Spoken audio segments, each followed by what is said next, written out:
Today, imagine this scene quietly. An old priest named Zechariah steps into the stillness of the temple. The air is thick with incense. Behind him are years of prayer, years of asking God for a child, years that seem to have passed without an answer. Then suddenly, the silence is broken. An angel appears and says, "Your prayer has been heard. Your wife Elizabeth will bear you a son." And Zechariah responds the way many of us would. He looks at his age, his limits, his disappointment, and asks, "How can this be?"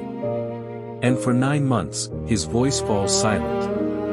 But that silence is not a punishment, it becomes a school. In the quiet, Zechariah learns to listen. When the child is finally born and named John, his tongue is loosed and his first words are not explanation or defense, but praise. Blessed be the Lord, the God of Israel, for he has visited and redeemed his people. Centuries later, another priest finds himself struggling, this time at the altar. In the small Italian town of Bolsena, a priest celebrates Mass faithfully, but inside he wrestles with doubt.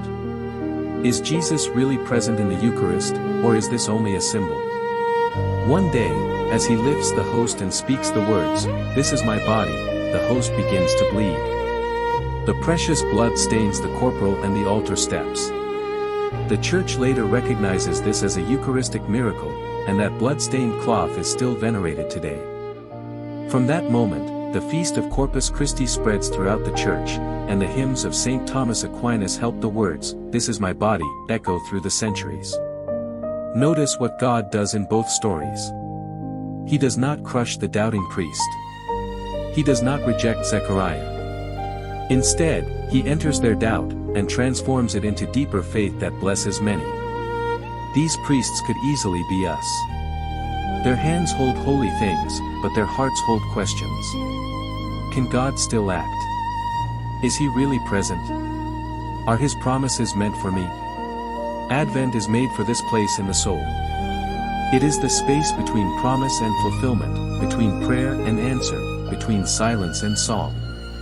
The Church teaches that in the Eucharist, the whole Christ is truly, really, and substantially present, his body, blood, soul, and divinity. The same Jesus who was conceived in Mary's womb and laid in a manger comes to us at every Mass under the quiet form of bread and wine. Emmanuel, God with us, is not only a Christmas word. It is an altar word. So if this Advent your heart feels more like Zechariah's silence than Mary's, let it be done, do not be afraid. Stay there. Let it become prayer. Linger a moment after Massachusetts look at the tabernacle. Whisper simply, "Lord, I believe, help my unbelief." Let confession be the place where trust is restored. Let a few lines of scripture carry you through the day. Advent is not about pretending we have no doubts. It is about bringing those doubts into the light of the coming Christ. And as we move toward Christmas, hear this gentle invitation. Let your silence become listening. Let your questions become prayer. Let your waiting become hope. The Lord who once filled Zechariah's home with joy, and who revealed his presence on the altar at Bolsena, now waits for you here, in the Eucharist. And when he speaks, may our hearts learn to answer. Blessed be the Lord, for he has visited and redeemed his people. Amen.